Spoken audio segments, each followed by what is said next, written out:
vugwa cyane hirya no hino, ariko by'umwihariko tukomereze aya makuru mu makuru arimo kugenda agarukwa cyane mu burasirazuba bwa Repubulika Iharanira Demokarasi ya Kongo. Turebe uko iminembwe byiriwe, ese koko mw'abantu mwe ibyaba bihagaze bite iby'iminembwe, ese koko FARDC yamaze kuhigarurira cyangwa kwari ukubeshya? Byose tugiye kubyinjiramo tumenye uko ibintu byabaye bigenda n'indani. Amakuru abacukumbuye cyane, amakuru aba rwose agarukwaho hirya no hino, ariko by'umwihariko reka twikire muri aya makuru arimo kuvugwa cyane. AFC 23 ni umutwe wahakanye amakuru yatangajwe n'igisirikare cya Repubulika Iharanira Demokarasi ya Kongo cyavugaga ko kigaruriye centre ya Minembwe iherereye mu misozi miremire ya Fizi mu ntara ya Kivu y'Amajyepfo. Ni kuri wa 17 Kamena 2023 FARDC binyujije mu muvugizi w'ibikorwa bya gisirikare muri Kivu y'Amajyepfo ni Lieutenant Garimbunyi Karungi yatangaje ko ingabo zayo zafashe Minembwe nyuma yo kwirukanamo imitwe ya twigwaneho na AFC M23 cyakora kuwa 18 Kamena umuhuza bikorwa wungirije wa AFC M23 ushinzwe ubukungu n'imari ni Dr Fred Kaniki yabwiye abanyamakuru ko aya makuru atari ukuri byose uko byagiye bigaragazwa. Reka tubyinjiremo hanyuma twizera ko mukomeje kuba amahoro aho muri hose mu dukurikirira muri comment rwose mujye mwandikamo muti tubakurikiye turi ahangaha, kuko nabyo ni ingenzi. Mwibuka gukora subscribe, like, share ndetse na comment kugira ngo amakuru n'ibiganiro tuba tugenda tubagezaho bantu banje bijye bibagereraho igihe. Ngayo nguko rero uko ibintu bisokoje, uko ibintu bihagaze n'amakuru muba mukurikira hano kuri Adi Rwanda, aho amakuru tuba tugenda tubagezaho aba ari amakuru aba asesenguye kandi afite icyo avuze mu buzima bw'abaturage bwa buri munsi. Hanyuma reka dukomeze n'aya makuru arimo kugenda agarukwaho cyane hano muri Repubulika Iharanira Demokarasi ya Kongo. Ese koko abantu benshi bakomeje kwibaza banatubaza batise ese koko Minembwe yaba yigaruwe na AFC? Ariko ubuyobozi bwa AFC M23 bwamaze guhakana aya makuru, buvuga ko atigeze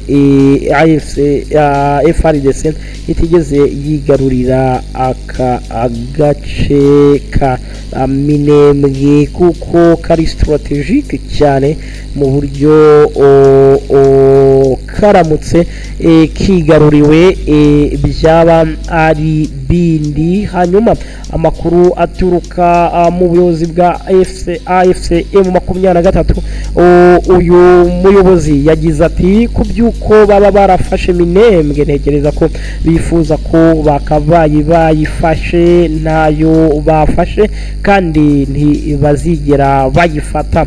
Ibyo AFC M23 ivuga ku mirwano yo muri Minembwe. Dr Kaniki yavuze ko ikibazo cya Minembwe kirenze intambara isanzwe, asobanura ko abaturage b'Abanyamurenge bamaze imyaka bavuga ko bahura n'ivangura n'ibibazo by'umutekano. Yavuze ko imirwano yo muri aka gace itandukanye n'ibibera mu tundi duce twa RDC, aho ikunze kuvugwa inyungu zishingiye ku mabuye y'agaciro ahubwo ko yo ishingiye ku makimbirane amaze y'imyaka myinshi ajyanye n'umutekano n'imiterere y'abaturage bahatuye. Yakomeje avuga ko abanyamurenge bazakomeza kwirwanaho nk'uko umutwe wa AFC M23 bivuga. Aya makuru aragaragaza uburyo amakuru ava ku mpande zihanganye ashobora kutavugwaho rumwe, bigatuma bigorana kumenya uko ibintu bihagaze ku rugamba.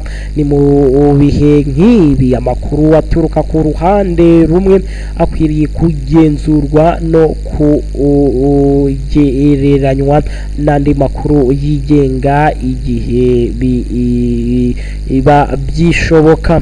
Ku birebana n'ibivugwa ku mpande z'intambara, amateka y'abanyamurenge ni ikibazo cy'umutekano muri Minembwe, ni ingingo zimaze imyaka myinshi zivugwaho n'impande zitandukanye kandi zisaba isesengura rishingiye ku bimenyetso ndetse n'amakuru yizewe. Ngayo nguko rero uko ibintu bihagaze.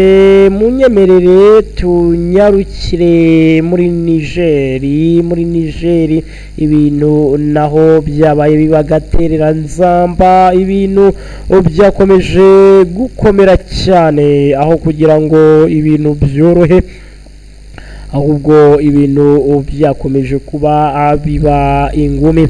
Amasasu yumvikanye hafi y'ikibuga cy'indege cya Niamey muri Niger mu gitondo cyo kuri wa 18 Kamena 2023. Urusaku rw'amasasu rwamaze amasaha agera kuri abiri hafi y'ikibuga cy'indege mpuzamahanga cya Niamey, umurwa mukuru wa Niger. Amakuru atangazwa ni ibitangazamakuru mpuzamahanga avuga ko nyuma y'iyo mirwano umutekano wongeye kugaruka, nubwo ibikorwa byo gushakisha abakekwaho uruhare muri icyo gitero byakomeje. Hanafashwe kandi ingamba z'umutekano zikomeye hafi y'ingoro ya perezida n'ibiro bya minisitiri w'intebe. Amakuru y'ibanze aragaragaza ko abagabye igitero bagerageje kugera ku kibuga cy'indege. Cyakora kugeza ubu ubuyobozi bwa Nigeri ntiburatangaza ibisobanuro birambuye ku byabaye cyangwa umubare w'ababa baguye muri icyo gitero. Amateka y'ibitero bisa n'ibi. Iki si cyo gitero cya mbere kibasiye iki kibuga cy'indege. Mu mpera za Mutarama 2023 ikibuga cy'indege cya Niamey n'ikigo cya gisirikare kiri hafi yacyo byigeze kugabaho igitero cyaje kwigambwa n'umutwe witwaje intwaro wa leta ya Kisilamu Islamic State. Icyo gihe ingabo za Niger FAN zifatanyije n'abafatanyabikorwa bazo b'Abarusiya zatangaje ko zashoboye gusubiza inyuma abo barwanye. Umutekano muri Niger uracyakomeje kuba ihurizo kuva igisirikare gifashe ubutegetsi muri Nyakanga 2023 kiyobowe na Generali Abdourahmane Tiani. Niger yakomeje guhura n'ibibazo by'umutekano cyane cyane ibitero bikorwa n'imitwe yitwaje intwaro ikorera muri akarere ka Saheli. Nubwo ubuyobozi bwa gisirikare bwashyize imbere kongera ubushobozi bw'ingabo no gushaka abafatanyabikorwa bashya mu by'umutekano, ibitero bikomeje kugaragara mu bice bitandukanye by'iki gihugu. Igitero cyongeye kuvugwa hafi y'iki kibuga cy'indege cya Niamey cyerekana ko ibikorwa remezo by'ingenzi bikomeje kuba byibasirwa n'imitwe yitwaje intwaro. Ni